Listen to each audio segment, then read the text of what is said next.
이그노벨상이라는 게 뭘까요?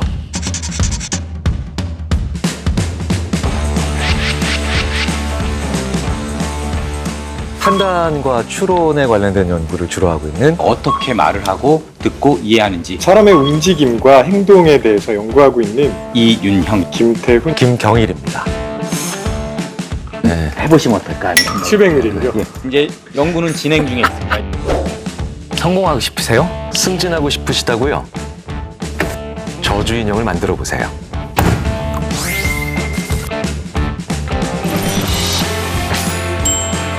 근데 우리 왜 모인 거예요? 이그노벨상에 대해서 한번 이야기를 해보자. 이그노벨상은 기발한, 남들과 다른 생각을 하는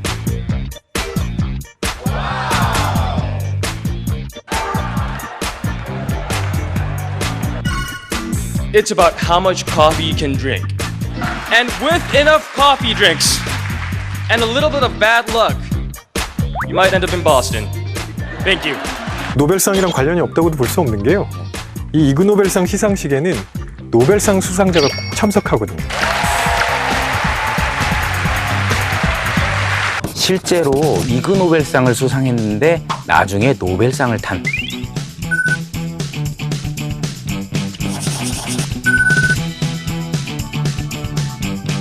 노벨상은 이제 상금도 많고 막 이러는데 이그노벨상은 상금이 없습니다. 자비로 가야 되잖아요. 예. 수상 소감도 길게 얘기하면 뭐... 쓸데없는 소리 그만하라고. 네. 시상식을 그렇게 즐기는 건 처음 봤어요. 제가 이그노벨상을 좋아하는 이유가 지금은 쓸모없어 보이지만 혹은 이딴 연구를 왜 해 싶지만 삶을 발전시키는 그런 연구들이 될 수 있다. 어떤 상이 기억에 남아요? 저는 어이없는 상이 더 기억이 남죠.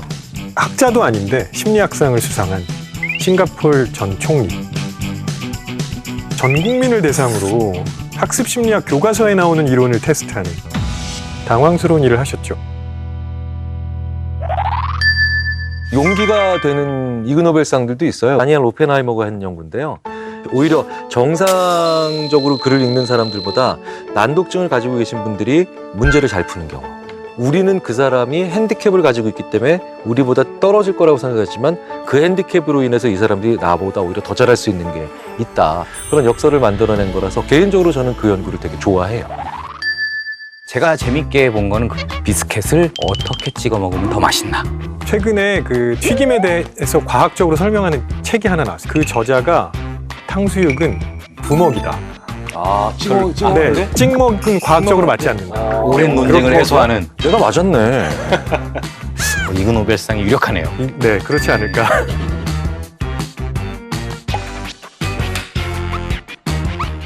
오늘 저희가 말씀드릴 이그노벨상. 상당히 자인무도한 화장실에 잘 안 가야 되는 거 아닌가. 사실 인간을 되게 시험에 들게 하는. 학대하는 게 아닌가. 아니 연구윤리위원회 아니, 난 이게 아이들이 어떻게 통과했는지 진짜 신기해. 아, 이거는 정말 통과시키기 쉽지 않은 그런 연구인데 지금은 쓸모없어 보이지만 혹은 이딴 연구를 왜 해 싶지만 삶을 발전시키는 그런 연구들이 될 수 있다.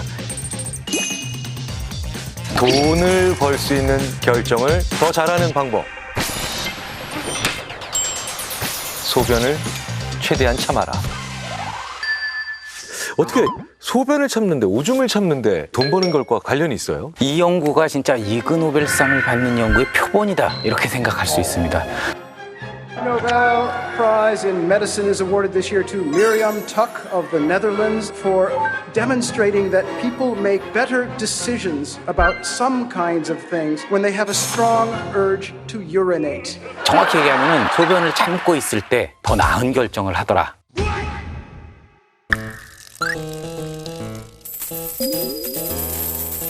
이 연구는 크게 4가지 연구가 있었는데 첫 번째 연구는 그냥 너 얼마나 화장실 가고 싶니? 라고 체크를 하고 그 다음에 이 스트룹 테스크라는 아주 기본적인 테스크를 하게 해서 이걸 얼마나 잘하나를 봤습니다. 어떻게 읽죠? 빨강, 이건 어떻게 읽죠? 검은색, 이거는 파랑. 스트룹 테스크는 이런 겁니다. 우리가 우리 스스로를 얼마나 억제할 수 있는지, 자동적인 충동을 얼마나 억제할 수 있는지를 알아보는 그런 연구를 했습니다. 두 번째 실험에부터 이렇게 적정한 양의 물을 먹었습니다. 적정한 양이 어느 정도냐면은 700ml 정도. 근데 700ml도 한 번에 마시기에는 작은 양이 아니에요. 예, 그쵸. 작은 양은 아니지만. 근데 우리 중에 누군가 좀 마셔봐야 된다고 했을 때 예. 이게 행동을 연구하는 거잖아. 아, 언어잖아. 그렇네요. 판단이잖아. 그렇구나. 그래서 700ml를 마신 다음에 이 스트룹 테스크를 얼마나 잘하나를 봤습니다. 제 상식으로는 못할 거다라고 생각을 했는데 소변을 참고 있을 때 이거를 더 잘하더라라는 겁니다. 한 2만 원 정도를 지금 받을래? 아니면은 4만 원 정도를 한 달 뒤에 받을래? 의사결정을 얼마나 잘하는지를 살펴봤습니다. 그럼 어떻게 선택하시겠어요? 지금 2만 원 받을래요? 어휴, 한 달 후에 4만 원이죠. 이 연구의 전제 조건은 이 한 달 뒤에 4만 원이 더 올바른 결정이다 라고 생각을 하는 겁니다. 어떤 사람들이 더 잘 참아서 올바른 결정을 했냐. 700ml를 먹고 난 뒤 이렇게 소변을 참고 있는 사람, 그 사람이 훨씬 더 나중에 4만 원 받을래 라고 결정을 많이 내리더라.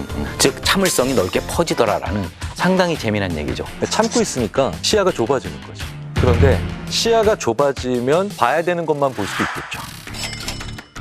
오로지 이율이라고 보는 한 가지에만 딱 집중을 하고 시야가 좁아지면 오히려 경제적으로는 더 맞는 결정을 내릴 수도 있겠죠. 그 다음에 마지막 연구는 물을 먹지 않고 화장실을 연상시킬 수 있는 단어들만 쳐다보고 있어도 나도 모르게 화장실이 가고 싶어지고 그러다 보니까 내가 화장실을 참게 되고 그러다 보니까 올바른 결정을 하더라 라고 합니다. 그러니까 이제 중요한 결정을 내리기 전에 항상 오줌 싸기 인형을 쳐다본 다음에 결정을 해야 된다라는 그런 식의 연구 결과가 되는 것입니다. 소변을 참는 것이 다른 걸 억제하는 데도 도움이 된다. 그래서 결국은 더 올바른 결정을 할 수 있게 되더라라는 상당히 재미난 얘기죠. 사실 이그노벨상을 받은 연구는 2개의 연구입니다.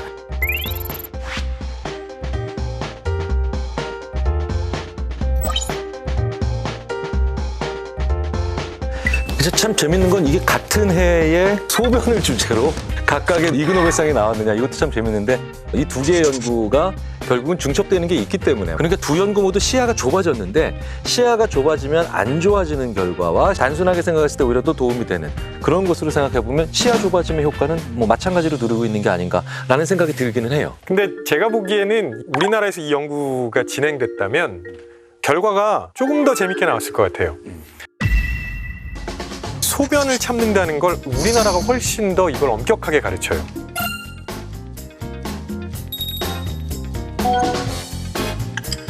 어렸을 때부터 이걸 자꾸 참는 연습이 많이 되어 있어서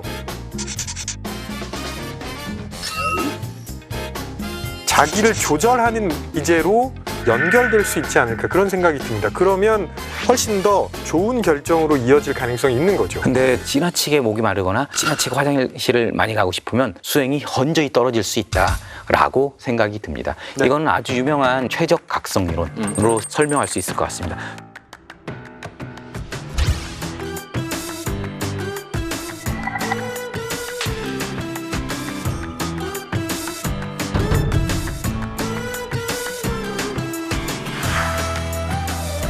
어느 정도까지는 그냥 억제예요.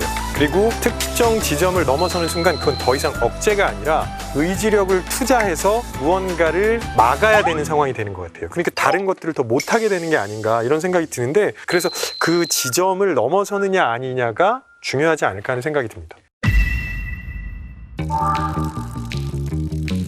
심리학적으로 소변을 참는데 좀 유리하게 만들려면 뭔가를 안 하는, 계속 누르고 있는, 억제하고 있는 그런 상상을 하게 되면 조금 더 도움이 될 수도 있다라는 그런 결과가 되지도 않을까요?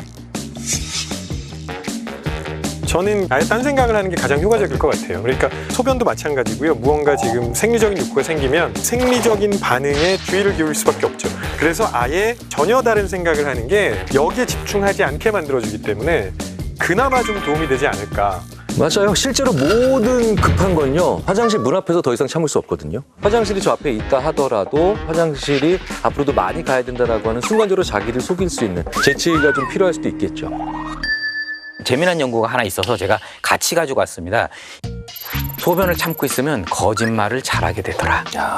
똑같이 700ml 정도 물을 마신 다음에 사람들한테 거짓말을 했더니 다 참이라고 얘기를 하더라라는 거죠. 그러니까 거짓말할 때 왜 거짓말에 실패를 하느냐? 쓸데없는 얘기 더해서. 이니비토리 이펙트, 억제 효과라는 얘기가 나온 게 억제 기제라고 하는 게 전반적으로 활성화되면서 소변을 참는 것이 다른 걸 억제하는 데도 도움이 된다. 그러니까 안 해야 될 걸 안 해야 되는 데는 도움이 된다는 거죠. 이것은 잘 알고 계신 거죠. 뭐 거짓말 얘기가 나와서 말씀인데요. 반대로 상대방이 거짓말했는 걸 밝혀내시려면 거짓말을 쭉 들어주시고 그걸 거꾸로 얘기하라고 하시면 그대로 밝혀내실 수 있습니다. 세상에 어떤 거짓말대로 순서대로가 아닌 역순으로 복원이 불가능합니다. 일어나지 않은 사건을 얘기하는 거기 때문에 내가 무슨 영업 비밀을 말씀드리는 것 같아 이러니까. 가슴이 두근거릴 때 하는 결정은 좋은 결정일 수가 없지만 차분한 상태에서 가슴이 두근거리게 만드는 결정은 굉장히 좋은 결정이다라고 말씀을 드려요. 그래서 나를 흥분시키는 걸 선택하는 건 굉장히 좋은 결정이 아닐까라고 저는 선택의 순간만 딱 좁혀서 한번 말씀을 드려봤습니다. 우리가 뭔가를 계속 참으면 의지력을 계속 사용하게 돼서 다른 거를 잘 억제하지 못하게 되거든. 우리가 중요한 의사결정을 할 때는 충분히 에너지를 보충하고 그래서 에너지가 충만한 상태에서 결정을 해줘야 된다는 거죠. 그래야 자기가 가진 자원을 충분히 사용할 수 있어요. 또 우리는 많은 장면에서 무언가를 하지 말아야 하는 결정도 해야 되죠. 그래서 하지 말아야 하는 그 순간에는 노고 시스템을 사용하시는 게 현명한 결정을 하는데 굉장히 도움이 될 겁니다. 예를 들어서 먹을 게 바로 앞에 있는데 먹지 말아야 돼가 아니라 먹을 게 있는 근처로 가지 않거나 음식 자체를 치워버리는 거죠. 맞아요. 실제로 공장 라인에서 일하는 분들이 휴대전화를 보다가 사고가 일어난대요. 그래서 휴대전화를 제발 보지 맙시다라고 캠페인을 했는데 절대로 안 되더라는 거죠. 그럼 여기서 노고는 뭡니까? 휴대전화를 제발 가방에 넣읍시다. 반드시 주머니에 넣읍시다. 그런데 그렇게 바꾸니까 가시적으로 눈에 띌 정도로 사고나 아니면 실수들이 많이 줄어들었다라고 얘기를 하는 거죠. 그러니까 인간을 기본적으로 시험에 들지 않게 하는 거다. 그렇죠. 그렇죠. 네. 네. 시험에 들지 않게 하는 거예요.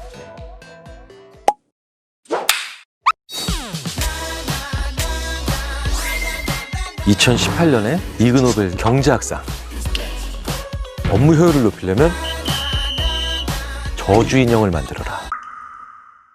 핀으로 찌르면 핀으로 찌르는 것만으로도 업무 효율이 높아진다는 거죠. 이 상사의 이름을 써야 됩니다. 인지심리학자 김경일입니다. 안녕하세요. 이윤형입니다. 네, 안녕하세요. 김태훈입니다. 지금은 쓸모없어 보이지만 혹은 이딴 연구를 왜 해 싶지만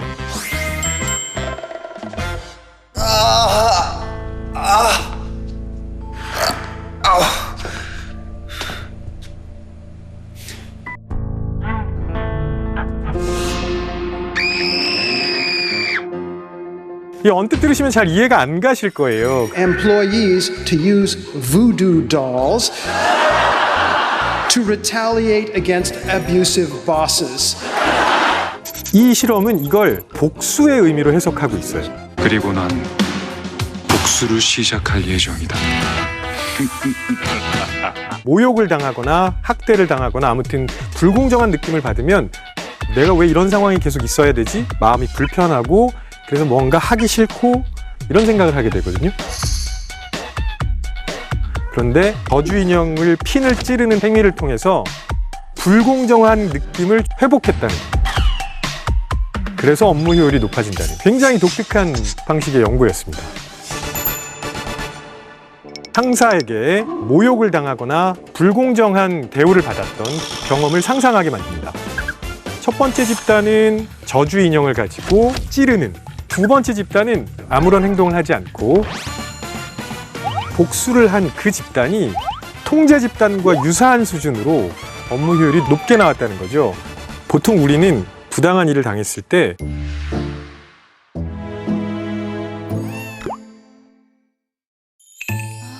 어떻게 할 수 있는데 이렇게 상상만 하는데 이건 실제로 행동에 옮기는 거거든요.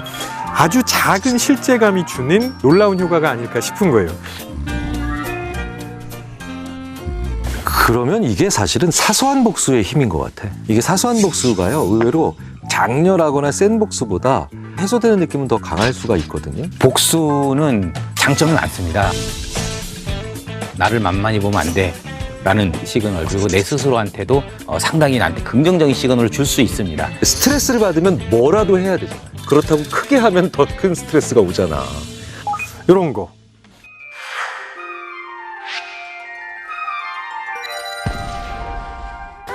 뭘 갖고 온 게 많아. 이제 엠터키 쿠션이라는 거거든요. 이런 거 사무실에 꼭 하나씩 놔두시고 부글부글 할 때 이거를 그냥 이렇게 한 번씩 쳐주시면 되는 거죠. 그렇게 한 번 꺼내는 거. 작은 행위지만 해보는 거. 그러니까 저주 인형이 어떻게 생겼어야 돼요, 그러면? 상사랑 닮았어야 돼. 그렇진 않고요. 그냥 이름만 쓰면 됩니다. 너무 똑같은 걸 찢거나 아니면 이렇게 하면 기분이 오히려 더 나빠지는 현상들이 있어요. 진짜로 해를 입히는 것 같은 죄책감이 많이 들 수 있거든요. 그런데 이게 그렇지 않기 때문에 다른 방식으로 작동을 하는 거고요.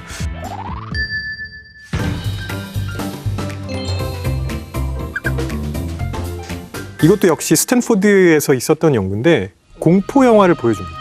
한 집단은 영화를 보면서 드는 감정을 그대로 표출하게 하고요. 한 집단은 무슨 생각이 들던지 간에 억제해라. 감정을 억제한 집단의 교감신경계 반응이 굉장히 활발하게 나옵니다. 그러니까 그때는 억제를 하고 있었지만 이게 사라지지 않고 나중에 다시 분출한다는 거죠. 억압을 하면 안 된다. 이거는 틀림없는 사실입니다. 계속 무언가를 억누르면 사라지는 게 아니라 잠재되어 있다가 출구만 하나 열리는 순간 터진다는 거거든요. 화병이 있죠. 예전에는 화병을 여성들만 앓는 병이라고 생각했습니다. 그런데 최근 연구를 보면은요, 남성들도 점점 증가하고 있습니다. 내가 한꺼번에 이런 식으로 자꾸 생각을 하게 되면 결국은 복수할 방법이 없거든요. 그게 쌓이고 쌓이다가 화병이 되는 거죠.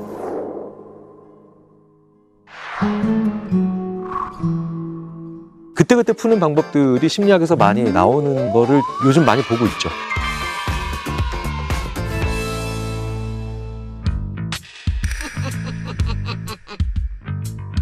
뒷담화를 해야 돼요. 터부시할 것만이 아니라 뒷담화를 하는데 잘해야죠. 전혀 이해관계 없는 사람이랑 가볍게 하는 뒷담화, 내 일과 관련이 있는 사람과 제3자에 대한 뒷담화를 하게 되면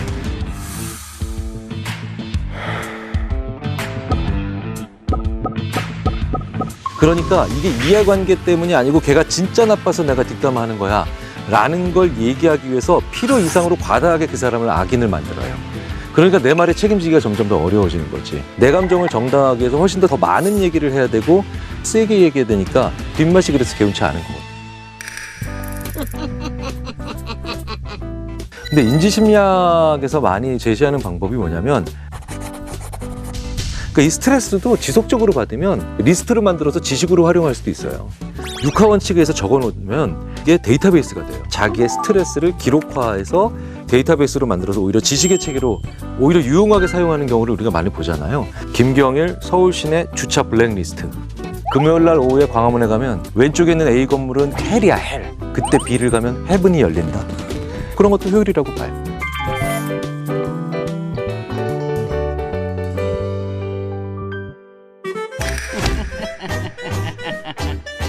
아주 재밌는 연구들 중에 어떤 연구들이 있냐면 웃는 게 상당히 중요하다. 야구 선수들 그 야구 카드 웃으면서 찍은 사람들은 80까지 살았어. 그리고 인상 쓰고 무표정하게 찍은 사람들은 평균 73세가 조금 안 되게 무려 수명이 7년이나 차이 나는. 누가 제일 잘 웃을까요? 우리 셋 중에? 아니요, 우리는 다 잘 안 웃죠. 이렇게 잘 웃으면 업무 효율도 높이고 오래 살 수 있지 않을까. 스트레스는 어떻게든 이거든 아니면 뒷담화든 푸는 게 진짜 중요합니다. 그런데 크게 풀 생각하지 마시고 그때그때 작게 풀어내시는 게 무엇보다 제일 중요할 거라는 걸 업무 효율까지 연결시켜서 이그노벨상을 얻지 않나 또 생각이 드네요. 작게 해소하시는 게 필요해요. 하다못해 마음에 안 드는 분 이름 빨간색으로 쓰세요.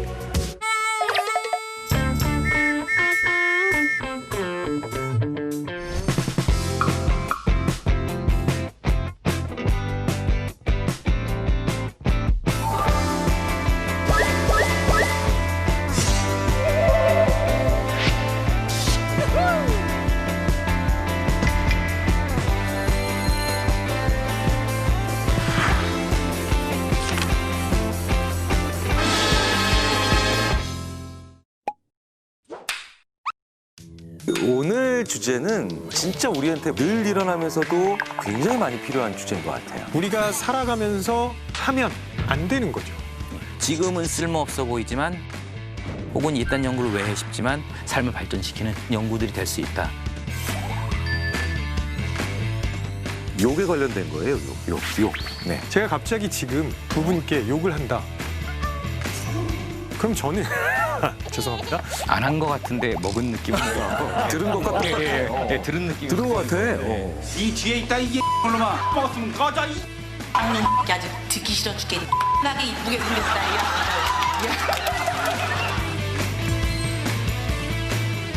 2010년 이그노벨 평화상이야.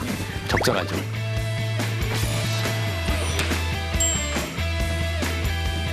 욕은 우리의 고통을 줄여줄 수 있다. 인간이 어떻게 욕을 안 하고 삽니까? 다 욕들 하시잖아요. 갑자기 욕을 해야 되지 않을까 하는 생각이 막 드는데 그럼 욕을 하고 싶을 땐 참아야 되나요? 해야 되나요? 이 연구가 해답을 줄 수 있을 것 같습니다. Peace Prize this year is awarded to Richard Stevens, John Atkins, and Andrew Kingston. Thank you very much. 그래서 참 재밌는 건 실제로 자기 부인이 아이 낳을 때 그렇게 욕을 하더라는 거예요. 그래서 나중에 의료진이나 산모 돌봐주신 분들한테 너무 죄송하다라고 했더니 그분들이 아무렇지도 않게 그거 얼마든지 있는 일이라고. 남들도 다 그렇게 한다 이렇게 얘기를 하죠. 이러면서 혹시 욕을 좀 함으로 인해서 고통을 좀 덜 느끼게 만들어주는 효과가 있지 않을까 이런 거에 관심을 실제로 가졌다는 거예요. 그래서 욕을 일종의 카타르시스를 느끼는 그런 방식으로 쓸 수 있다. 그런 메시지를 주고 있죠. 예, 이 연구에 대해서 조금 더 자세히 소개를 하면 swearing as a response to pain, 고통에 대한 반응으로서의 욕이라는 겁니다. 연구 자체는 상당히 간단합니다. 아주 차가운 물에 손을 담그게 했을 때 욕을 하게 하고 욕을 하지 않게 하고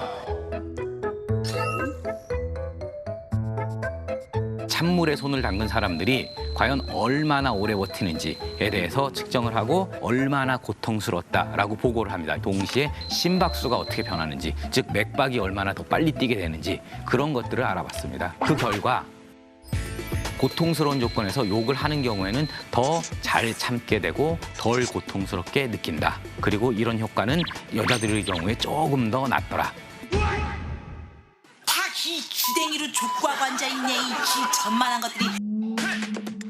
일반적으로 남자들이 더 욕을 많이 합니다. 그 욕을 하는 게 사회적으로 조금 더 용인이 되는 편이기 때문에. 그럼 네 마음을 어떻게 알아 이 X 같은 년아 이런 그같이 말다 말을 해 상대적으로 욕의 효과가 감소되는 거 아닌가 이렇게 생각해 볼 수 있습니다. 그러니까 이제 약을 많이 안 드셔본 분들이 약발이 잘 예, 그렇죠. 받는다라는 딱 그런 얘기를 하는 것과 똑같은 얘기네요. 그렇죠. 실제로 습관적으로 욕을 하시는 분들은 고통스러운 상황에서 욕을 해도 그 효과가 확실하게 떨어지고요. 그리고 굉장히 절망적인 쪽으로 자꾸 상상하시는 분들은 효과가 별로 없다는 이야기도 논문에 나오고 있습니다. 당신이 낙관적인 사람입니까? 라고 했을 때 좀 그런 편입니다 하는 분들은 어려운 일이나 좀 고통스러운 일 있을 때 에이 하면서 욕을 좀 하시는 게 꽤 괜찮을 수 있죠. 게다가 이분은 욕 연구의 대가예요. 2009년부터 한 10년 동안 내내 욕 연구만 하고 있습니다. 연구의 절반이 다 욕과 관련된 연구입니다. 운동을 할 때 욕을 하면 훨씬 더 내가 힘을 많이 줄 수 있습니다. 부글부글 끓으면 욕을 더 유창하게 한다. 열받게 하면. 네, 그렇죠. 예. 둘 다 비디오 게임을 시켰는데 한쪽은 1인칭 슈팅 게임이에요. 그래서 누군가를 계속 쏴야 되는, 다른 쪽은 골프 게임을 시켰습니다. 그랬더니 슈팅 게임을 시킨 쪽이 욕을 훨씬 더 유창하게 합니다. 그러니까 외국어 욕을 하면, 손가락 욕을 하면 고통이 감소될까? 별 의미가 없다는 거죠. 네. 아가야로 셔터 마우스 그리고 욕은 새로운 느낌을 주기도 하고 재미있는 감정을 불러일으키기도 한답니다. 그래서 파우치라는 단어하고 트위치 파이프라는 단어를 만들었는데 Fouch, twist pipe, Fouch twist pipe. 새로운 욕은 효과가 없습니다. 그래서 욕은 대부분 사회에서 금기시되는 욕 좀 해봐. 나 낙인 찍는 단어입니다. 이런 싸가지 없는 개 개 호로 그런 단어로 만들어져 있습니다. 습관적으로 욕을 잘하는 사람들, 그런 사람들이 일반적으로 어휘력이 상당히 떨어집니다. 욕을 한마디 딱 내뱉어버리면 내 감정이 다 한 번에 전해져 버립니다. 그러니까 굳이 다른 언어를 쓸 이유가 잘 없죠. 한편으로는 습관적으로 욕을 하시는 분들이 언제 욕을 하냐면요. 물리적인 지휘건, 사회적인 지휘건 간에 주로 아랫사람들한테 하죠. 저권력자라고 하죠, 심리학에서. 저권력자에게. 그 과정에서 엄청난 우월감을 느낍니다. 진짜로 자기가 우월하다라고 판단하는 사람들은 욕을 안 합니다. 자기가 우월하다는 자신이 없는 경우, 그래서 인위적으로 그걸 만들어내려고 센 척하는 게 바로 이제 욕으로서 나타나게 되는 거죠. 그래서 그거에 도취돼 버리면 굉장히 위험한 거죠. 그게 또 왜 위험하냐면 자기가 정말 잘해야 되고 잘 보여야 되는 그 사람 앞에서 억제력을 완전 상실한 날 자기의 습관화된 욕이 확 하고 나오더라고요.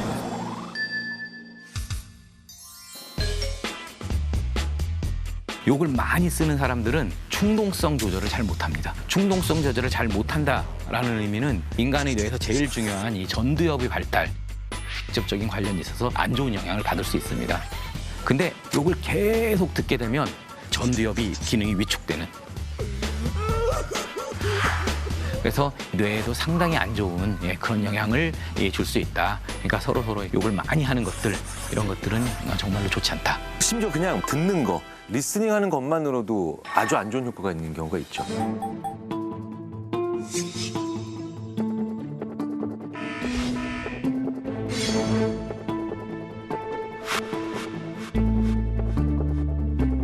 그러니까 언어폭력을 많이 당한 사람들은 결국 창조적이거나 능동적으로 무슨 일을 하는데 굉장히 심각한 타격을 받을 수밖에 없어요.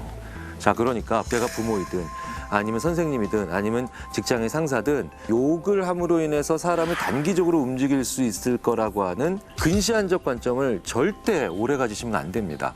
욕을 하는 사람은 깊게 생각 안 하고 욕합니다. 근데 욕을 듣는 사람은 그걸 자기한테 투영해서 해석하잖아요. 주먹으로 때리는 거나 똑같은 짓이죠, 그거는. 그래서 그런 부분을 꼭 신경을 써야 되는 게 맞고, 그래서 지금 구분을 해야 되는 게, 저희가 지금 계속 욕의 긍정적인 기능을 이야기해 왔는데요. 욕의 긍정적인 기능은 일종의 카타르시스를 느껴서 자기의 고통을 덜어주는 거고요. 이걸 남에게 하는 건 전혀 다른 얘기가 됩니다. 그건 완전히 부정적인 기능이죠. 그래서 욕은 가급적이면 안 하는 게 훨씬 좋습니다.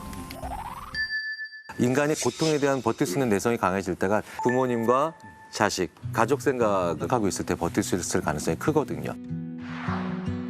그렇게 가족 생각으로 잊어보는 것도 하나의 방법일 것 같아요. 그러니까 우리는 고통을 느끼면 아프면 아프다라고 표현하게 해줘야 되는데 그렇지 않기 때문에 점점 더 고통스러워지는 그런 상황이 아닐까 싶고요.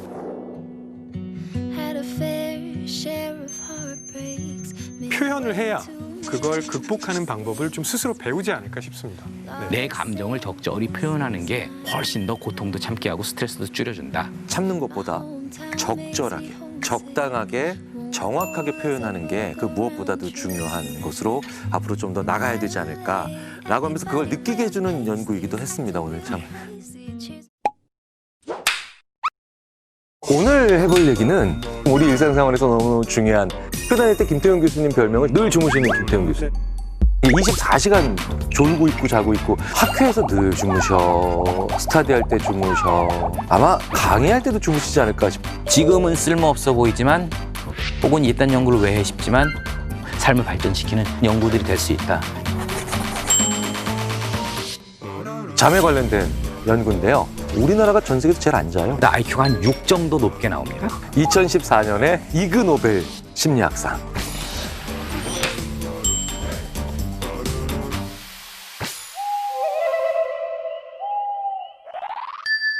이그노벨 심리학상을 2014년에 수상한 연구는 The Ig Nobel Prize for Psychology is awarded to Peter Jonassen.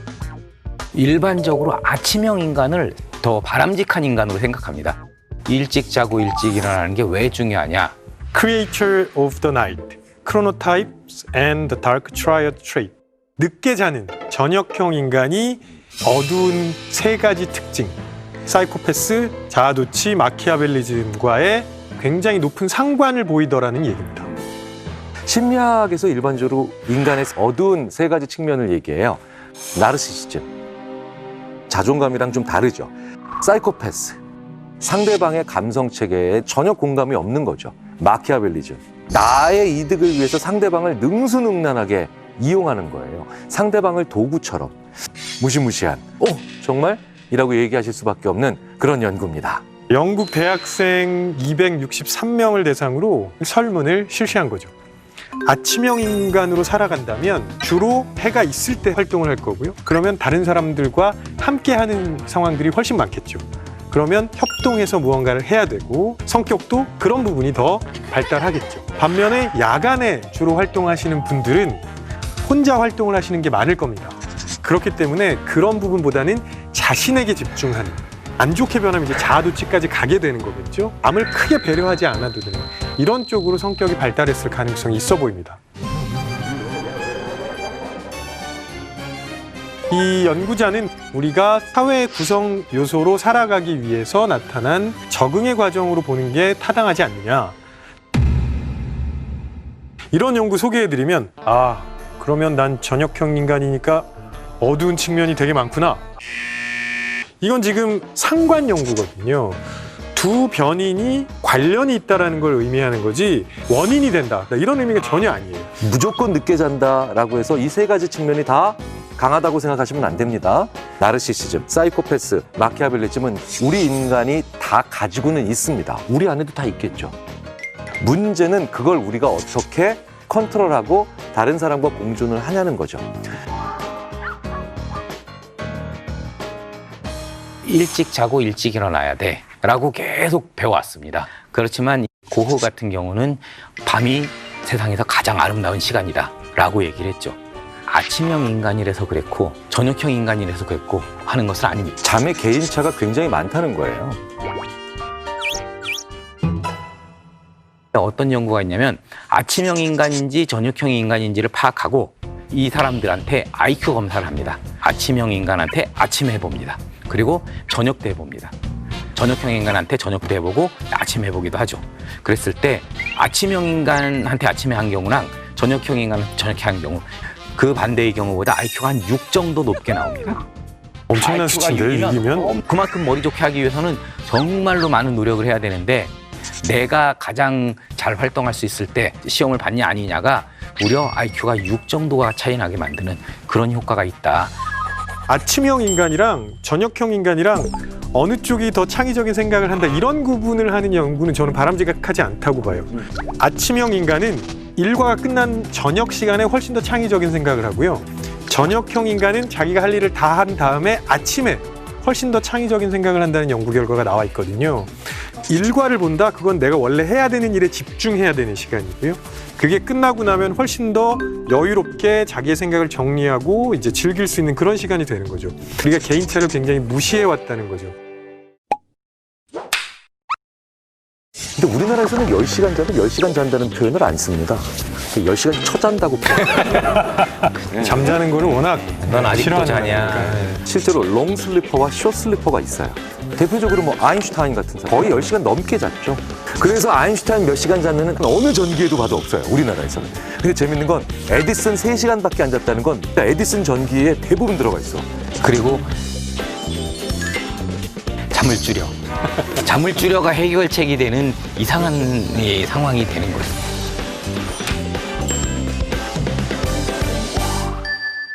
전 세계에서 잠 가지고 욕하는 나라도 우리나라밖에 없어요. 번역도 못하잖아. 너 잠이 오냐 지금 막 이런 거. 나라 전체가 잘 안 자고 잠을 죄악시하다 보니까 우리나라가 전 세계에서 제일 안 자요. 롱슬리퍼들이 굉장히 어려워요. 살아나기. 하지만 문제는 잠이 부족한 다음 날 우리가 무엇을 못하는가. 제가 잠을 잘 못 잤더니 실수를 자꾸. 잠에 대한 연구들이 공통적으로 하는 얘기가 전두엽에 해당하는 논리연산력에는 오히려 크게 영향을 미치지 않고 그런 능력은 많이 안 떨어진다. 자기의 습관, 그중에서도 나쁜 습관을 제어할 수 있는 능력이 굉장히 많이 떨어진다는 게 큰 문제라는 겁니다. 면접, 수시 입시에서 면접하는 걸 지난 8년 동안 수천 명을 살펴본 거죠. 학생들이 잠을 못 자고 와요. 자기 인생의 중요한 날이 면접이니까. 그런데 이 학생들이 준비해온 대답을 웬만큼 다 잘 합니다. 그리고 교수님이 어떤 질문을 해도 내용적으로는 크게 흔들리는 학생들이 많지 않아요. 그런데 정말 많은 학생들이 교수님들 앞에서 자기 습관 하나씩을 다 보여주고 나가요.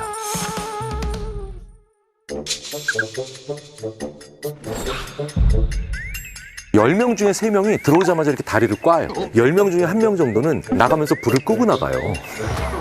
인사하고 나가는데 다시 잠은 거예요. 우리를 다 가둬놓는 거죠. 합격이라고 말할 때까지 안 나갈 기세로 문을 잠궈버리는. 잠이 부족하면은 우리 인간이 그 다음날 사회 속에서 자기의 습관을 제어할 수 없다는 아주 위험한 상태가 된다는 건 우리가 분명히 인식을 해야 돼요. 네. 내 노력의 결실이 더 잘 나오게 만들기 위해서 중요한 게 내가 몇 시간 자야 되는 사람이라는 걸 아는 건데 수면에 대한 일기도 필요해요. 오늘 나의 말과 기분과 행동에 점수를 한번 주십시오. 그리고 그 옆에 숫자 하나만 더 적으세요. 나 그 전날 몇 시간 잤나? 몇 시간 자야 되는지를 인식하고 있지 못한 뇌는 우리로 하여금 그 다음날을 더 대비시키는 겁니다. 나는 몇 시간 자야 되는 사람으로 태어났는가를 한번 알아내시면 내 인생에서 가장 중요한 숫자 하나를 알아내시는 게 아닐까 싶습니다. 몇 시간 잤냐 옆에 몇 시에 자서 몇 시에 깼냐. 나한테 맞는 수면 양과 적절한 수면 타이밍. 자, 그렇게 찾으신 다음에는 잠을 주무시는 공간을 구분하셔야 됩니다. 생각보다 침실에 TV 놓은 분들 많아요. 침실에 TV 치우시고 스마트폰 충전기 거실에 놓으시기 바랍니다. 네. 자고 다음날 아침에 일어나서 하시기 바랍니다. 그러면 훨씬 더 잘 잘 수 있지 않을까.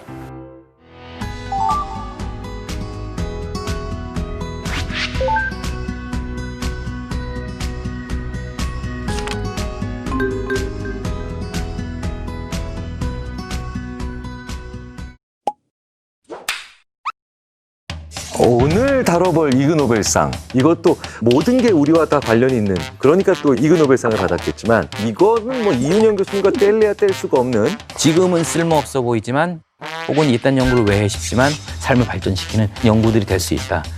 술은 마셨지만 음주운전은 안 했어. 뻥 구라라고 구라 그냥 해본 소리라고. 오늘의 주제 거짓말. 사실 거짓말은 뭘로 하나요? 눈빛으로 거짓말 안 합니다. 거짓말입니다. 말로써, 언어로써 거짓말을 합니다. 공부 많이 했어. 예. 이 거짓말이라는 행위 자체가 당황스럽네요. 공부 많이 말렸다, 말렸다. 예. 우리 그냥 넘어갑시다. 뭐 할 말이 없네. 2016년 이그노벨상 심리학상을 수상한 거짓말. 나이에 따라 거짓말을 정말 잘할 때가 따로 있다. 우리 항상 궁금하잖아요. 쟤는 거짓말을 잘해. 쟤는 거짓말을 못해. 싱글에 오늘 저 학교 갔다 왔지? 예. 어떤 사람들은 거짓말을 잘하고 어떤 사람은 거짓말을 못하는지를 다양한 연령대의 사람들을 대상으로 살펴본 그런 연구입니다. Psychology Prize. Please welcome Bruno Verscher. A Cross-Sectional Lifespan Investigation of Deception. 거짓말을 하는데 나이에 따라서 거짓말의 능력이 차이가 있는지 없는지 1000명 이상의 참가자들 대상으로 연구를 진행했습니다. 이 연구에서는 크게 3가지를 조사했는데, 하나는 거짓말을 할 때 제일 먼저 생각해야 되는 건 진짜가 뭔지를 알아야죠. 그걸 억누르고 거짓말을 얘기해야 됩니다. 그게 바로 억제 능력, 즉 뭔가를 참는 능력을 조사를 했습니다. 그 다음에 거짓말하라 그랬을 때 빠르고 정확하게 거짓말하는지, 거짓말의 유창성, 이것을 살펴봤습니다. 보통은 거짓말을 어떻게 하면 잘 탐지할까, 이런 부분에 초점을 맞춰서 연구가 진행되는데, 이 연구는 아주 재밌게도 거짓말할 때 걸리는 시간과 진실을 말할 때 걸리는 시간을 비교해서 그 차이를 보여줬다는 거죠. 저는 어떤 의미로는 이 파트가 제일 재밌다고 생각하는데, 너 하루에 몇 번이나 거짓말했어? 라고 물어봅니다. 연구 결과를 살펴보면, 일단 억제 능력을 살펴보면 아이들이 억제 능력이 제일 떨어집니다. 그리고 거짓말하는 능력이 마찬가지로 어렸을 때 가장 떨어지고, 나이가 들면서 점점 향상돼서 잘하다가 못하게 되는 U자 형태의 그래프를 취하게 된다. 거짓말 빈도는 청년기일수록 거짓말 빈도가 상당히 높은 그런 형태가 나타납니다. 왜 그럴까 한번 생각을 해보면 가장 자연스럽게 거짓말을 많이 할 수 있는 그런 시기가 아닌가. 숙제 어딨노? 친구가 책을 빌리 가갖고. 책을 빌리 갔다고? 아니요, 안 빌려갔는데요.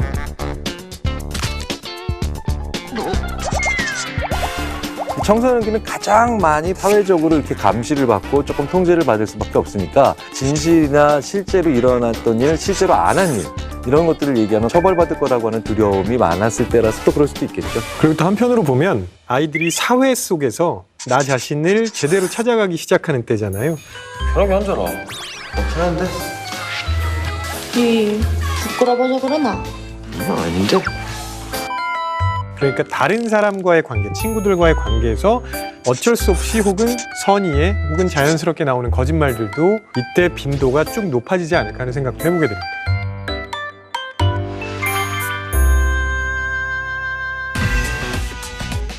도대체 사람들 왜 거짓말할까요?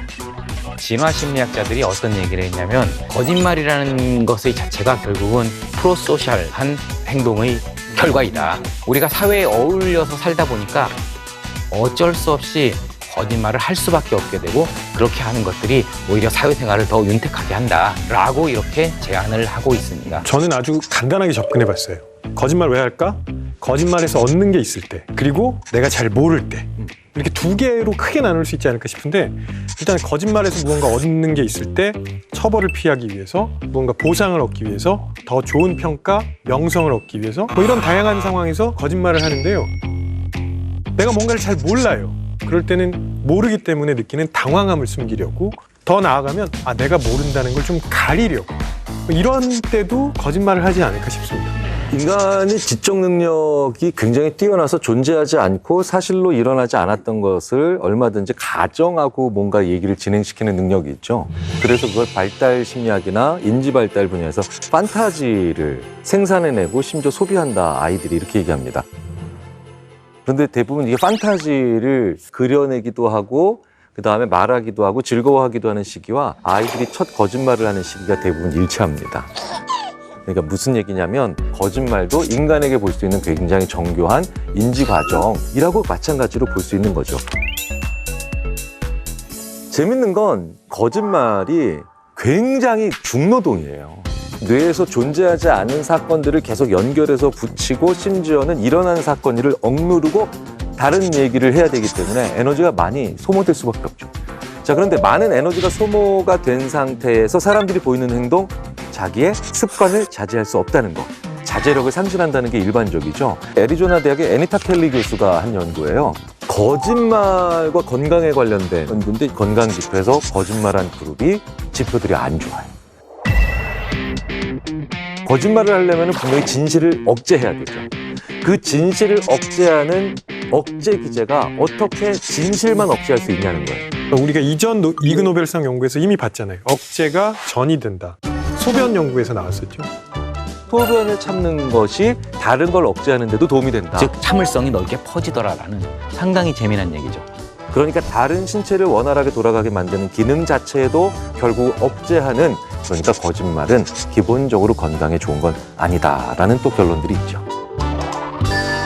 거짓말을 할 때 흔히 일반적으로 나타나는 특징들이 뭐냐면 불필요한 행동들이 증가한다는 거죠. 우리가 보통 거짓말을 하지 않을 때는 상대방 눈 보면서 자연스럽게 얘기를 하는데 거짓말할 때는 시선이 막 왔다 갔다 합니다. 방금 자리가 났네? 야, 니들이 운이 좋다. 에? 얼른 들어가. 자리 또 바로 찬다. 남자들이 거짓말할 때랑 여자들이 거짓말할 때랑 조금 차이가 있습니다. 남자들은 거짓말을 할 때 내 거짓말을 지지할 수 있는 실제로 있지도 않은 증거들을 자꾸 끌어모으는 거예요. 그래서 자꾸 말이 길어집니다. 반면에 여성들은 오히려 말이 짧아지는 그런 경향이 나타납니다. 텍사스 대학의 언어 분석하는 페니벨크 교수가 굉장히 재미있는 논문을 몇 해 전에 썼어요. 논문 제목이 Are Women Really Talkative Than Men? 정말 여성들은 남자들보다 수다스러울까? 그러니까 다 합치면 하루에 말하는 단어의 수는 실제로 남성이 오히려 살짝 더 많아요. 근데 재밌는 건 여성들은 아침부터 밤에 잠들 때까지 매 시간대마다 거의 말하는 그 양이 비슷해. 근데 남성들은요, 원하는 게 생기면 그렇죠. 그때 말이 폭발적으로 증가하고 필요가 없어지면 훅 줄어들어. 목적이 생길 때 남자들이 많아진 거죠. 근데 남자들이 거짓말할 때는 강한 목적을 가지고 있을 때죠. 그러니까 남자들은 목적이 생겼을 때 말이 많아진다, 남자들은 거짓말할 때 말이 많아진다, 같은 선상에서 볼 수가 있겠죠. 심리학 전공한다 그러면 많은 분들이 그래서 거짓말 어떻게 하면 찾을 수 있어? 이런 질문 많이 하세요. 심리학자들도 잘 모릅니다. 그리고 거짓말을 몇 개의 단서로 탐지한다는 건 불가능하다. 그럼에도 불구하고 우리가 상대방의 거짓말에 당할 수 있는 확률을 조금이라도 낮춰보려면 나의 오감을 다 온전히 쓸 수 있는 조용한 곳에서 차분히 그 사람과 대화하시는 게 거짓말하고 있는지 아닌지를 알아볼 수 있는 오히려 가장 유일한 방법일 수도 있을 거라는 거죠. 저기 한 가지 더 생각을 하면 어려운 말들과 거기에 더해서 숫자 정보, 게다가 내가 그걸 잘 모르는 분야야. 그러면 한 발 떨어져서 생각해 볼 그럴 필요가 있습니다. 자칫하다가 거기에 그대로 빨려 들어가는 그런 일이 있을 수 있다. 이런 생각이 듭니다. 이그노벨상 읽어드립니다. 이런 연구를 했다고 정말? 반사회적 인격장애로 연결될 수도 있거든요. 내가 다 한 거야. 다 내 덕이지. 이딴 연구 왜 하는 거야? 지금은 쓸모없어 보이지만 삶을 발전시키는 연구들이 될 수 있다.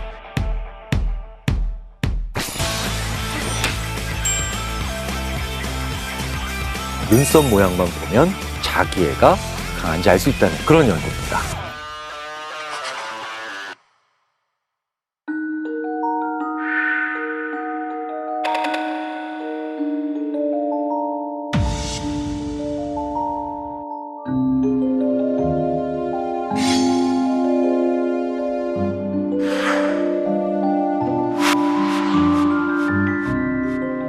나르시시즘, 자기애라고 번역을 하죠. 자기애면 좋은 거 아니야? 나르시시즘은 내가 괜찮은 것에서 그치는 게 아니라 넌 못났어. 너희들은 열등해. 그러니까 나만 괜찮아. 공존을 거부하는 성격이나 그런 측면을 나르시시즘이라고 합니다. 자기애라고 번역하는 것은 그닥 올바른 번역은 아니었던 것 같다. 저라면은 자아도취 이런 정도로 번역을 했을 것 같고 그래서 공감 능력이 좀 떨어집니다. 사회생활하는 데 좀 문제가 있을 수 있죠.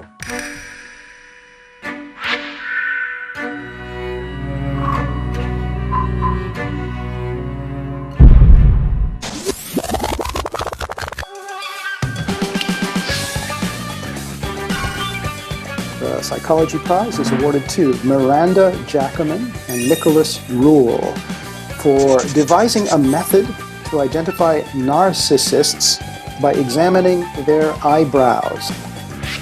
눈썹이랑 나르시시즘 간의 관계가 있다는 건데 얼굴 전체 사진을 찍어서 본인의 자기애적 성향을 평가하라고 해봅니다. 그리고 그 사진을 보여주고 이 모델의 자기의 성향이 어느 정도 되는지를 평가를 하게 해요. 두 개의 점수가 얼마나 유사한지를 본 거죠. 즉 얼굴 보고 자기의 성향을 평가할 수 있었다는 거죠. 그러면 얼굴의 어딜까? 눈이냐? 눈썹이냐? 눈썹을 가리면 오히려 평가가 정확하지 않았다는 거예요. 결국은 눈썹으로 특정할 수 있었던 거죠. 눈썹과 상관이 있는 것들이 성적인 능력과 상관이 있다는 거예요. 찰스 다윈이 공작새 꼬리의 깃털이 생존에 아무런 도움이 안 되는 것 같은데 성적 선택에 이용돼서 암컷과의 교미를 돕는다는 사실이 밝혀진 겁니다. 그래서 이제 짙은 눈썹 이런 걸 보면 어때요? 후달려? 매력이 있네? 라는 정도의 생각을 여성들이 가질 수 있지 않겠느냐. 이게 바로 진화심리학에서 추정하고 있는 겁니다. 자, 그래서 그런 평가를 자주 받으면 뭡니까? 콧대가 높아지겠지, 남자가. 이거 한번 쩍 보이소. 다른 거 안 좋아하는데. 간다. 와, 아직 개싸가지. 내가 잘났구나. 나 괜찮은가 봐. 이게 이제 계속해서 누적되니까 이게 나르시시즘까지 가는 게 아니겠느냐라는 게 이런 연구에 밑바탕에 깔려 있어요. 그렇죠. 눈썹이 도대체 어떻게 생기면 자기애적 성향이 높은 거야? 눈썹이 가까이 모여 있을수록, 진할수록, 두꺼울수록, 숱이 많을수록 훨씬 더 자기의 성향이 높다는 결과가 나왔습니다. 보게 되네요. 네. 완전히 자기의 화신이어야 되는 그런 건데. 그린 겁니다. 네. 일반적으로 봤을 때 얼굴 자체는 눈이잖아. 근데 우리가 이거 하지 않잖아. 그렇죠. 이거 잘 보지. 네네네. 그 사람이 얼마나 자기애적 성향이 강한가, 사로잡혀 있는가를 볼 때는 눈썹이라. 그렇죠.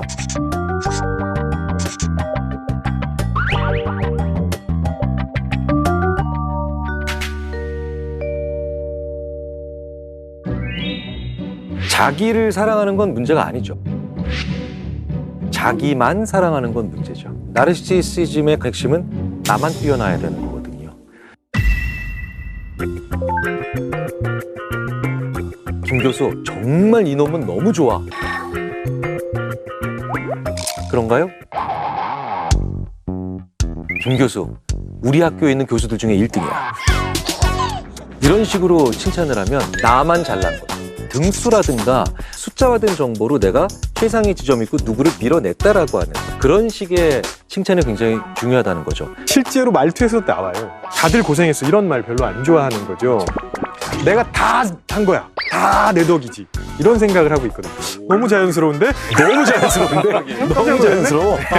그래서 내가 다 한 거야 하고 다른 사람들의 공을 전혀 생각하지 않는 이런 특징들을 좀 보입니다. 그래서 나르시시즘에 몰입된 사람들은 진심으로 칭찬을 해도 만족하지 못하는 게 바로 랭크 개념, 이런 것들이 들어가야만 만족하는 그런 특징 때문입니다. 특히 윗사람들한테 상당히 잘한다는 거죠. 그래서 이 사람이 나를 잘 보게 하는 게 나한테 상당히 중요하니까. 근데 직접적인 관계가 없는 사람들, 특히 서비스업에 종사한다든지 자기보다 직급이 낮은 사람들이라든지 이런 사람들한테는 함부로 대하는 경향들이 좀 있습니다. 겉모습으로 잘 드러나지는 않는데 자기애적 성향이 높은 분들도 있어요. 이런 분들을 내현적 자기애가 높다고 하는데 남한테 상처받는 게 극도로 불안하고 두려운 거예요. 사회적인 상황을 피하려고 하는 그런 경향도 보이게 되죠.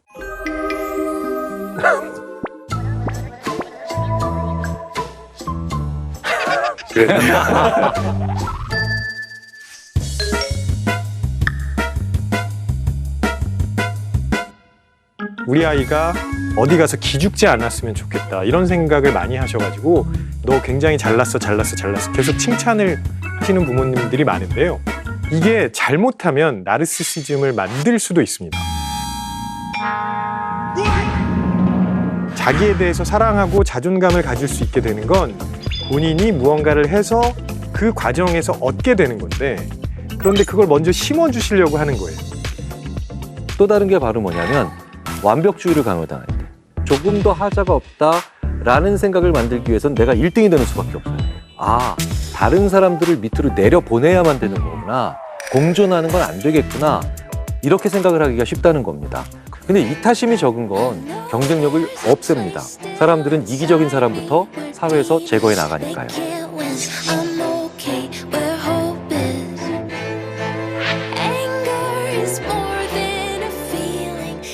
뭐가 필요해 하는 순간 뭔가를 주고, 이런 부모님들이 네가 해달란 거 다 해줬는데 너는 왜 그러느냐, 나중에 이렇게 생각합니다. 근데 사실은 그 해달라는 걸 즉시적으로 다 해준 거 그 자체가 문제일 수 있다. 저희 인지심리학자들뿐만 아니라 거의 모든 학자들이 21세기의 가장 중요한 역량은 이타성과 공존 능력이다.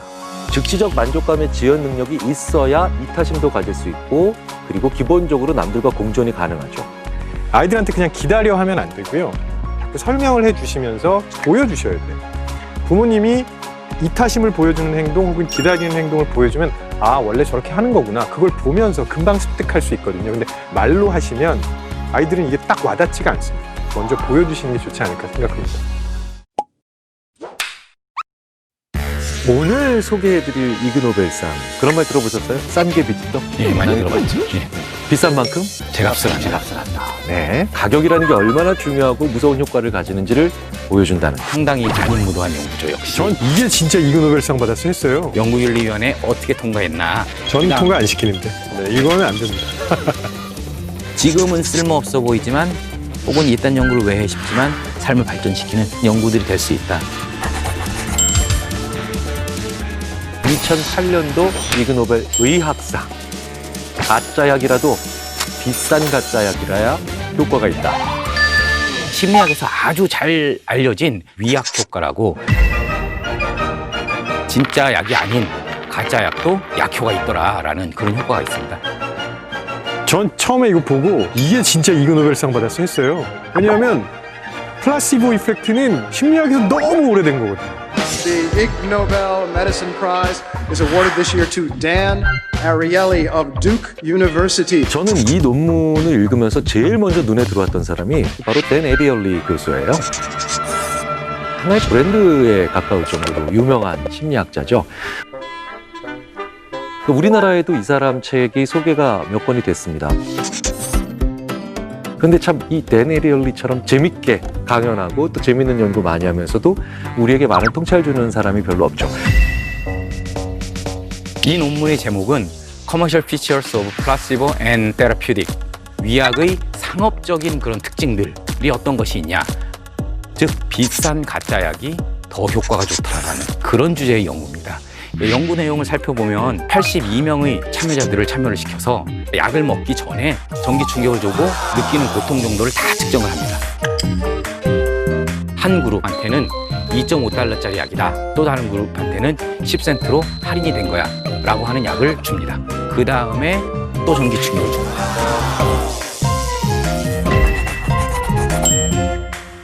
이 비싼 약의 경우는 85%의 사람들이 고통이 덜해 라고 보고를 합니다. 근데 싼 약의 경우는 61%의 사람들이 고통이 덜해 라고 얘기를 합니다. 즉 둘 다 효과가 있는데 비싼 약이 훨씬 더 효과가 좋더라라는 것입니다. 근데 여기서 꼭 잊지 말아야 되는 게 둘 다 가짜 약이었다는 것입니다. 자, 그런데 이게 가격에 관련된 얘기라는 걸 또 우리가 한번 살펴볼 필요가 있죠. 참 이 연구진의 아이디어가 절묘한 건 원래 가치가 2.5달러라는 거를 알려줬다는 거예요. 그러니까 이 디스카운트 된 만큼 약효도 심리적으로 디스카운트가 된 거잖아요. 왠지 싼 약 그러면 뭔가 효과가 떨어질 것 같아. 그러니까 나쁜 걸 막아내기 위한 비용이 클 수밖에 없다는 걸 우리가 잘 알고 있기 때문에 특히 약이라고 하는 거죠.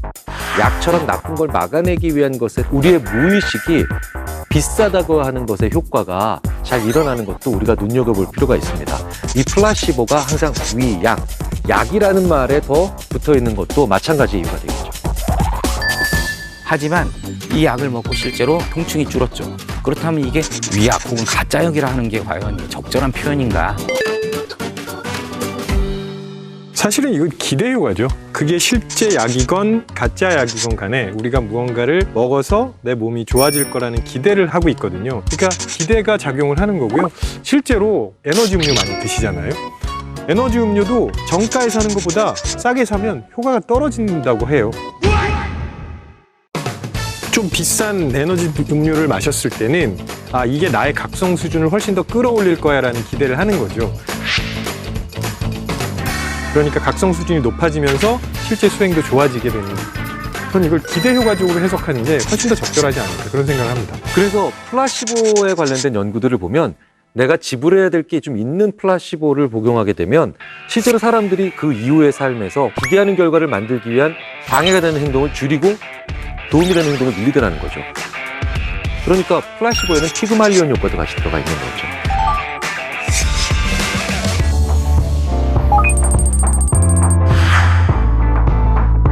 그러니까 기대 효과는 실질적으로 결과를 낳는 그 측면이 분명히 있다. 이런 말씀을 드리고 싶습니다.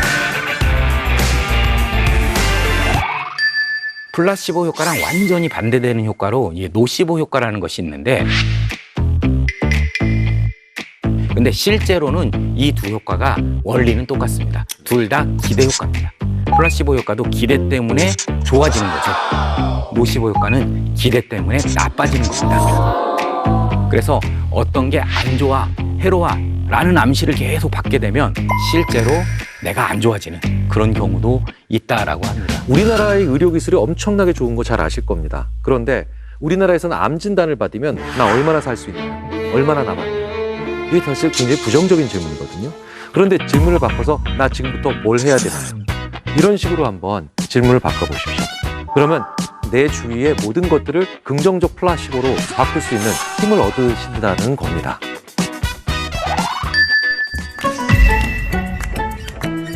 이런 암시 효과는 정말 힘이 있습니다. 저는 이거의 결정판이 바로 앨런 랭어가 했던 시간 되돌리기 실험.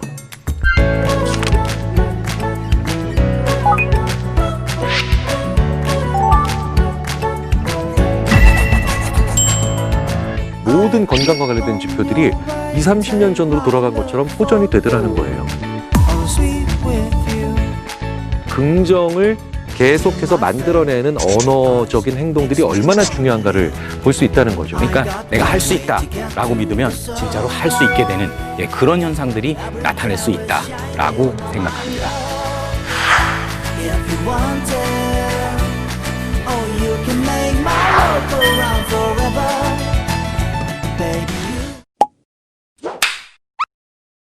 오늘 소개해드릴 이그노벨상 연구는 생활민착형 문학상의 정수. 사용설명서 읽으세요? 예, 안 읽죠. 읽으세요? 어디 있는지 잘 모릅니다. Life is too short to RTFM. Read the manual. Read the F manual. 뭐지? 판타스틱인가? 예, 판타스틱이죠. 그렇죠. Literature Prize. 정말 사람들이 지독히도 고집스럽게 안 읽는다. 매뉴얼을 제대로 읽어본 적이 없는 것 같아요. 그렇죠. 굉장히 큰 사이즈의 데이터를 갖다 주면 이거 나보고 다 보란 말이야? 이런 대답이 나오는 게 흔한 거죠. 우리가 일반적으로 설명서를 받고 처음부터 끝까지 다 읽으시는 분이 진짜 드물거든요. 설명서를 안 읽는 게 이상한 게 아니고 상당히 당연한 거다. 이렇게 받아들이시는 게 이 논문의 핵심 포인트와 연결되지 않을까. 그 제품을 사고 싶은 우리의 마음과는 아무 상관없이 가나다순, 기능순, 혹은 부위순.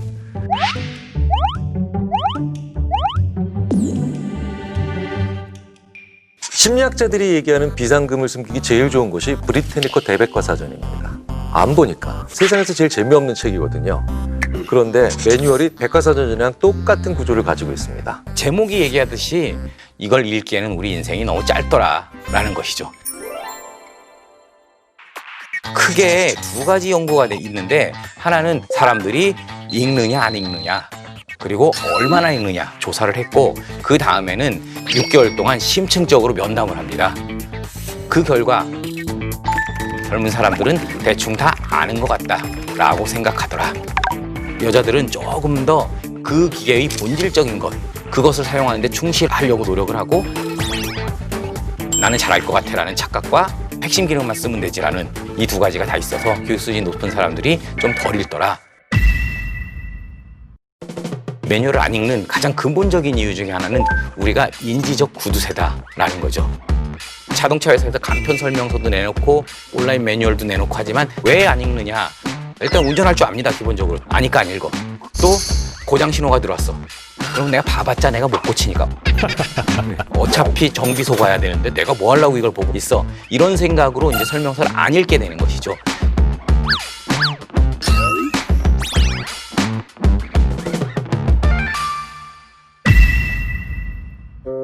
내가 잘 아는 것 같아.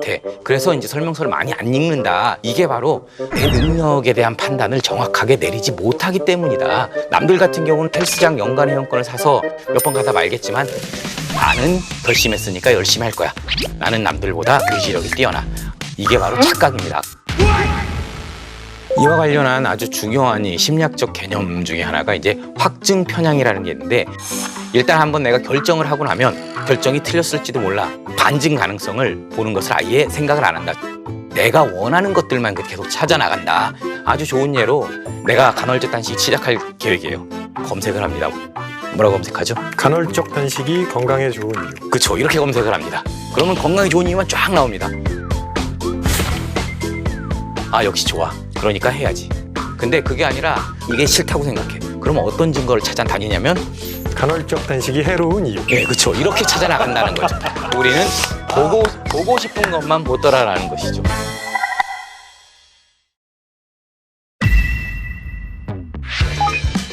저는 이때마다 떠오르는 게 그 유명한 그 자이가르닉 효과예요.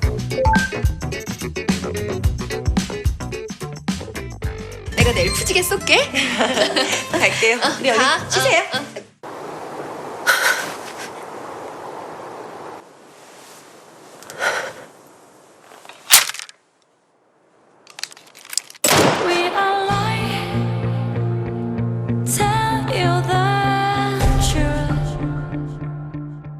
간편 매뉴얼이 왜 안 좋냐면 그거나 딱 읽으면 이제 종결감이 딱 들어가.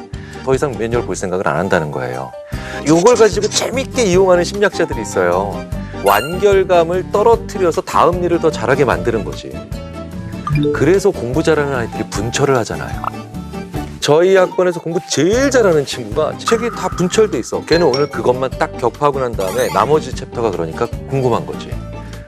공부 못하는 애들이 500페이지짜리 책을 3권을 들고 와가지고 1500페이지를 지고 운동하려고 그랬죠. 운동. 전 힘이 세서 괜찮았습니다. 저희 세 사람이 그렇게 살았어요. 저희 세 사람. 어쨌든 우리가 매뉴얼을 잘 안 본다는 건 피할 수 없는 사실이죠. 하지만 중요한 매뉴얼도 있기 때문에 꼭 읽어야 되는 경우도 있습니다. 매뉴얼을 읽는 습관을 만들려면 어떻게 해야 되느냐? 자, 나는 오늘 매일 탈모 방지제를 먹을 거야. 이 습관 안 지켜집니다. 그렇죠, 이윤영 교수님? 그렇죠. 네. 로버트 치알디니 같은 심리학자들이 그 얘기를 많이 하죠. 이런 습관을 가지려면 if, then, when 이게 다 있어야 된다. 아침 8시에 일어나서 양치질을 마친 상태라면 탈모 방지액을 먹는다. 이렇게 일주일만 하면 습관이 생긴다는 거예요. 이 습관이 잘 만들어질 때가 언제냐면요. 약간 침울할 때, 약간 슬플 때, 이때가 새로운 걸 만들고 싶은 마음을 우리가 잘 먹을 때거든요. 자, 두 개를 합치면 가을이 최고지. 가을은 독서의 계절이기도 하지만 새로운 습관을 만들기도 굉장히 좋은 계절입니다. 이 이그노벨상은 문학상이었거든요. 결국 작가 위주로 글을 쓰지 마라. 개발자 위주로 설명서를 만들지 마라. 그래서 기능을 나열하는 방식이 아니라 소비자들이 어떻게 쓸지 이런 거 할 때는 이런 방식으로 해야 돼. 이 연구는 매뉴얼 정말 이렇게 만들지 말라라고 하는 일종의 경고로 받아들여야 되지 않을까 싶어요. 자, 사랑에 빠져보신 적 있으시죠? 있죠. 많이 빠져봤잖아요. 아.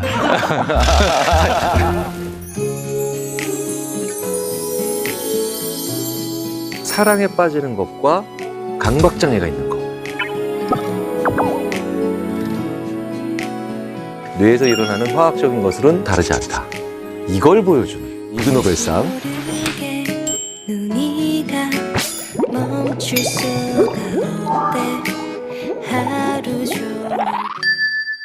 이 연구 제목은 Alteration of Platelet Serotonin Transporter in Romantic Love.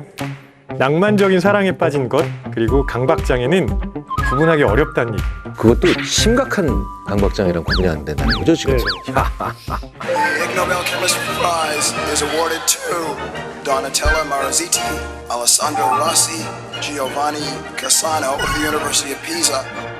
그래서 이 연구에서는요, 최근 6개월 내에 사랑에 빠진 사람들 20명하고 그 다음에 강박장애 판정 기준을 충족시키는 참가자 20명 그리고 통제 집단 20명인데 이분들은 가족력이나 혹은 본인의 정신장애, 병력이 없는 분들이죠. 그래서 이분들의 피를 20ml를 체열을 해서요, 혈액 내에 세로토닌 수치가 어느 정도 있는지를 확인해보고 비교해본 연구입니다. 세로토닌이라는 물질이 우리의 평상심을 유지하게 해주고 그 다음에 행복감을 지속시켜주는 그런 호르몬이거든요. 그리고 세로토닌이 많지 않으면 우울이나 불안 증상을 보이기도 합니다. 그래서 결과를 보면 통제 집단에 비해서 사랑에 빠진 20분하고요, 강박장애 20분의 세로토닌 수치가 확실하게 낮게 나옵니다. 무슨 얘기냐면 우리가 사랑에 빠지면 상대방 항상 생각하고 그래서 때로는 우울해지기도 하고요. 때로는 막 불안해지기도 하고 그런 증상들이 나타나는 이유가 세로토닌 때문이라는 얘기죠. 그래서 개념적으로 강박장애나 초기에 사랑에 빠진 사람이나 동일하다. 이런 의미로 생각할 수 있습니다. 그러니까 결국 우리가 감정을 느낀다는 것이 화학적이라는 거죠. 그러니까 우리 뇌에 20, 30개 정도의 이런 화학물질들의 작용으로 인해서 우리가 감정을 느끼는데, 그런데 감정의 종류는 수백 개잖아요. 그러니까 이렇게 미묘한 감정들이 같은 화학물질로부터 나온다는 건 우리 인간이 결국 해석하는 존재, 내 기분도 그대로 느끼는 게 아니라 해석한다라는 거, 바로 여기에 중점을 둔 논문 중에 하나가 아닐까 싶습니다. 이 연구의 중요한 포인트가 뭐냐면 막 사랑에 빠진 사람들을 대상으로 연구를 했다는 겁니다. 그러니까 이 연구가 지나고 1년 뒤에 에필로그처럼 이 사람들을 다시 한번 조사를 합니다. 그를 다시 뽑아서 다시 한번 조사를 했더니 세로토닌 수치가 비슷하게 올라가 있더라. 사랑과 강박장애가 상당히 차이가 있는 그런 결과가 나타날 수 있다. 엄청 차이가 많아지겠죠. 예, 그렇게 되는 거죠. 근데 그렇다고 사랑이 변한 것은 아니다. 사랑이 오히려 발전한 것이죠. 최근에 심리학자들이 이렇게 많이 얘기하고 있죠. 상대방, 연인, 배우자에게 화가 많이 나신다고요? 그러면 아직도 원하고 바라고 희망하고 있는 게 많다라는 반증입니다 라고 얘기합니다. 화가 많이 나신다면 아직도 사랑을 많이 하고 계신 것이다 라고 생각해 볼 수도 있을 것 같아요. 자, 그럼에도 불구하고 사랑과 강박증의 공통점 중에 하나가 바로 뭐냐면 엄청나게 주의를 집중하고 있다는 뜻이죠. 사랑과 강박이 얼마나 가까운지는 노래 가사들만 봐도 충분히 알 수 있다. 잊으려 해도 잊을 수 없는, 잊으려 해도 잊을 수 없는, 지우려 해도 지울 수 없는, 너 때문에 난 아무것도 할 수가 없고. 이거는 완벽한 강박입니다. 그러게 말이에요. 지금 멜로디가 안 들어가면 정말 무시무시한 말들이구나. 이 가사들이 결국 소유의 측면에서 사랑에 접근하고 있는 거예요. 사랑은 서로 공유하는 건데 잊으려 해도 잊을 수 없는, 너 때문에 아무것도 할 수 없고, 이런 것들은 다 그 사람이 그 울타리 안에서 벗어나는 걸 참기 힘들어지는 거죠. 그래서 매일매일 하루 종일 누군가를 생각한다? 이건 잘 생각해보면 사랑이 아니고 강박일 수도 있다, 이런 생각을 하셔야 돼요. 왜냐하면 이게 잘못하면 요즘 큰 문제가 되고 있는 데이트 폭력으로 발전할 수도 있거든요. 데이트 폭력에 대해서 그렇게 심각하게 생각하지 않는 분들이 많은데, 예를 들면 내가 아닌 이성 친구에게 말을 걸 때 손을 꽉 잡는다던가 그런 거 되게 싫어하시는 분들이 있어요.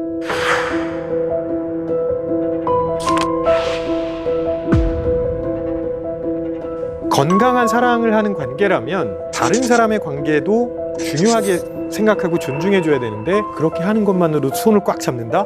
이런 거는 굉장히 위험한 행동일 수 있고요. 상대방의 외모를 지속적으로 비난하시는 분들이 있으세요.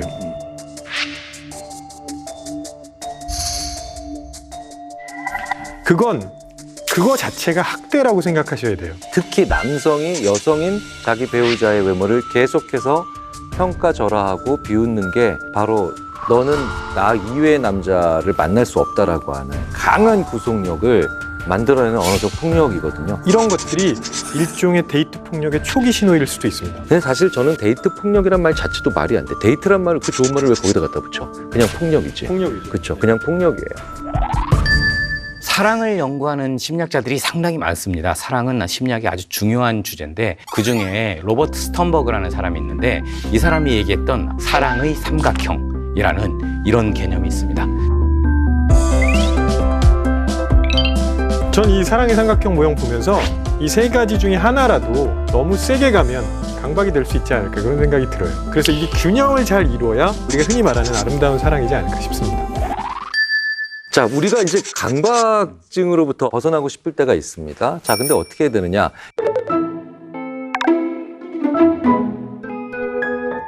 책상이 산만하게 집중이 안 되네. 그 대상을 물리적으로 이동시키면요, 굉장히 재밌는 효과들이 나옵니다. 아, 이제 됐다.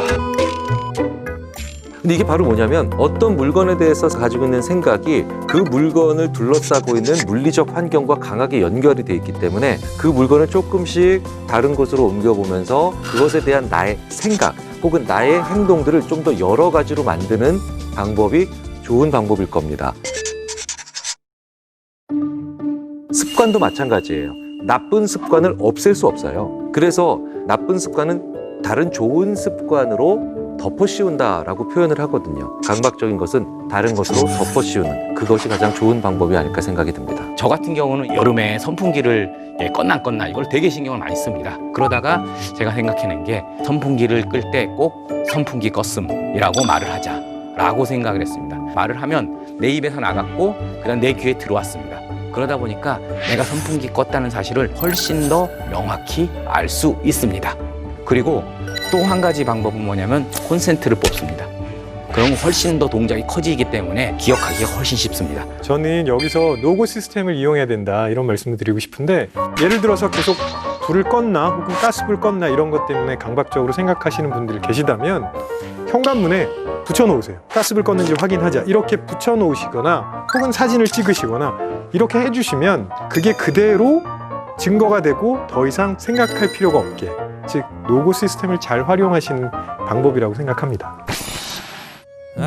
요즘 특히 코로나 때문에 멀리 떨어져서 만나지 못하는 분들 많은데, Nothing's left to chance when you never 오늘 저희가 소개해드릴 연구는 옆 사람 하는 사람 사이코패스일 확률이 높다.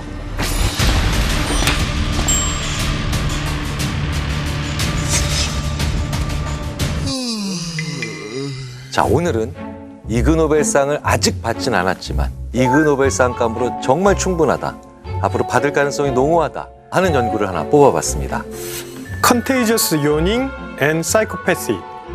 옆 사람이 하품할 때 안 따라하는 사람 사이코패스일 확률이 높다. 이 실험에 대해서 간단하게 좀 소개를 해드리면 사이코패스 성향을 측정하는 설문을 실시합니다. 그 다음에 이분들한테 영상을 보여드려요. 하품하는 영상, 웃는 영상, 아무 표정을 짓지 않고 있는 영상. 그 영상을 보면서 얼마나 하품을 하는지를 측정했던 거죠. 결과를 보면 사이코패스 성향에서 공감을 잘 하지 않고 주변 사람들한테 무관심한 분들일수록 옆 사람이 하품할 때 하품을 잘 따라하지 않습니다. 사실 무의식적으로 하품을 하게 되는데 무의식적인 작용을 사이코패스 그리고 소시오패스와 연결했다는 거, 그 발상 자체가 너무 재밌다. 곧 이그노벨상을 탈 것 같다. 최근 연구 결과를 보면은요, 전염성 하품은 단순히 누군가 행동을 따라하는 게 아니라 그 사람이랑 얼마나 공감하고 있는지를 보여주는 그런 측면이라고 합니다. 그래서 거울 신경세포 체계는 크게 활성화되지 않고요, 정서를 담당하고 있는 편도체의 활성화가 높게 나타납니다. 그 얘기는 공감을 많이 할수록 하품을 자연스럽게 따라하게 된다. 놀라운 발상이지 않나 싶습니다. 어떻게 보면은 황당한 결과라고 보실 수도 있겠지만 그만큼 공감이라고 하는 게 얼마나 사이코패스, 소시오패스 이런 쪽에서 중요하게 다뤄지는가를 알 수가 있죠. 사이코패스와 소시오패스 둘 다 반사회적 성격 장애로 진단이 될 가능성이 있습니다. 그렇다고 두 개가 아예 구별이 안 되느냐, 그런 것도 아니거든요. 사이코패스는 조금 더 선천적인 이유를 많이 드는 것 같아요. 거의 타고난다 라는 연구 결과들이 대부분이고요. 소시오패스도 상당 부분 타고나지만 양육 환경, 사회적인 어떤 분위기 이런 것에 의해서 발생한다는 거, 이렇게 좀 구분을 해볼 수가 있죠. 사이코패스는 충동적입니다. 그리고 즉흥적이에요. 사용하는 단어도 좀 독특한 측면이 있어요. 기본적인 욕구에 훨씬 더 많이 초점을 맞춰요. 그래서 음식이라든가 성이라든가 은신처라든가. 그래서 사이코패스 성향을 가진 살인자들 인터뷰해보면 왜 죽였어요? 지 혼자 먹고 있더라고. 이런 반응이 많이 나오는 거예요. 상황 전혀 고려하지 않고 그냥 내 욕구를 충족시켜주지 못하는 상황이 마음에 안 드는 거죠. 그래서 아주 원시적인 수준의 언어를 사용하는 경향도 보입니다.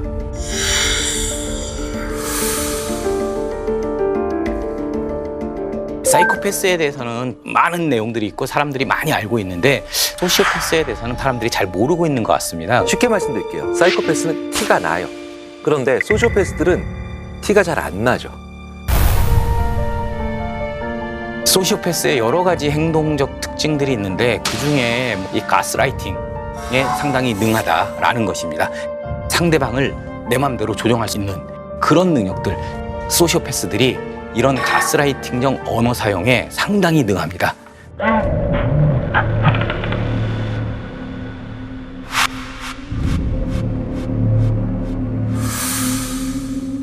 난 그렇게 말 안 했는데 왜 네가 그렇게 들었어? 농담이었어. 이런 표현들이 상당히 많이 나오고, 그다음에 다 너 잘 되라고 하는 얘기야, 이런 표현들. 그다음에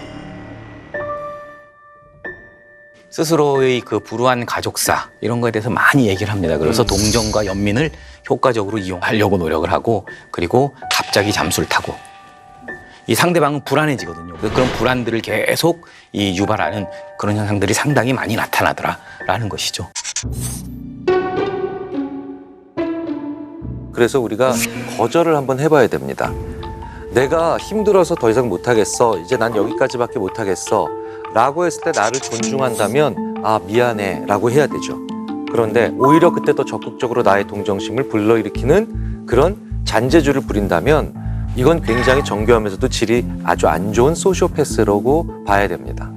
그래서 이와 관련된 연구가 하나 있었는데 영화 속의 사이코패스, 소시오패스라고 나왔던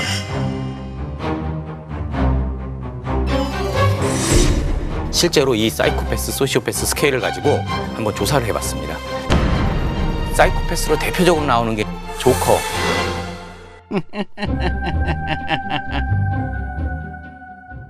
소시오패스들은 슈렉의 그 장화시는 고양이가 상대방으로 하여금 정말 귀엽고 불쌍하고 보호해주고 싶다라는 하는 그런 감정을 불러일으킬 만한 표정을 너무 잘 짓는다는 겁니다. 특히 언제? 내가 필요할 때. 자, 양쪽 다 모두 공감 능력이 크게 떨어져요. 사이코패스와 소시오패스 모두. 그런데 사이코패스는 남의 공감을 이용하는 능력도 없습니다.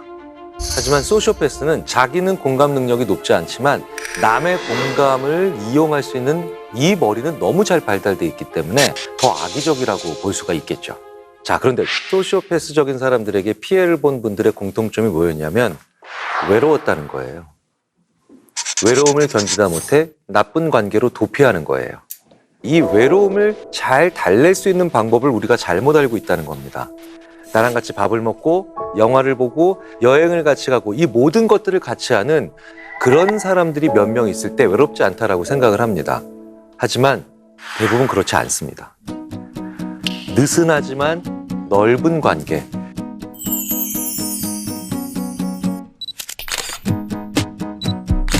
훨씬 더 정신건강에도 좋고 나를 덜 외롭게 만든다는 게 대부분의 연구 결과와 실제 사례에서 밝혀지고 있습니다.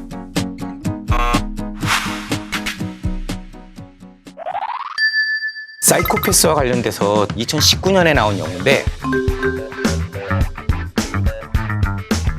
괴팍한 그리고 이 부하를 이용하는 상사 밑에서는 이 사이코패스 성향이 높은 사람들이 성과가 좋더라 하는 그런 무시무시한 연구입니다. 사실은 압박 면접도 그래서 좋지 않은 거예요. 압박 면접도 이상한 사람 뽑는 면접이거든요.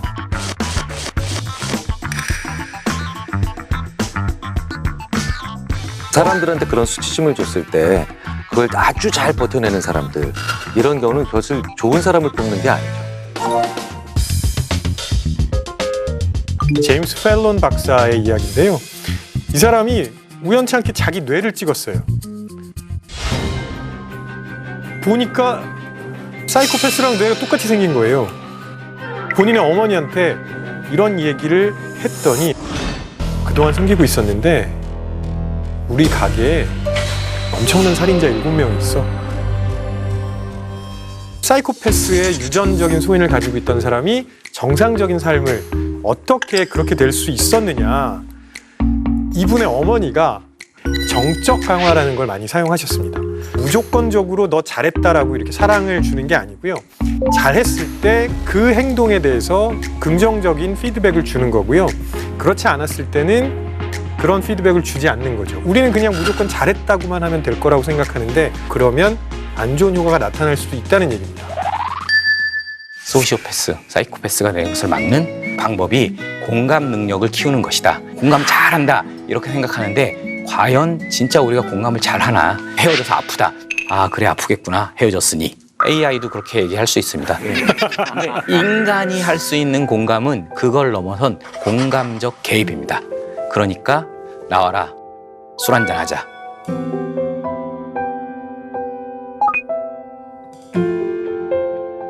엄마 너무 힘들어 이랬을 때 아이가 그래 엄마 힘들겠구나 이게 아니라 엄마 너무 힘드니까 나 안아줄래?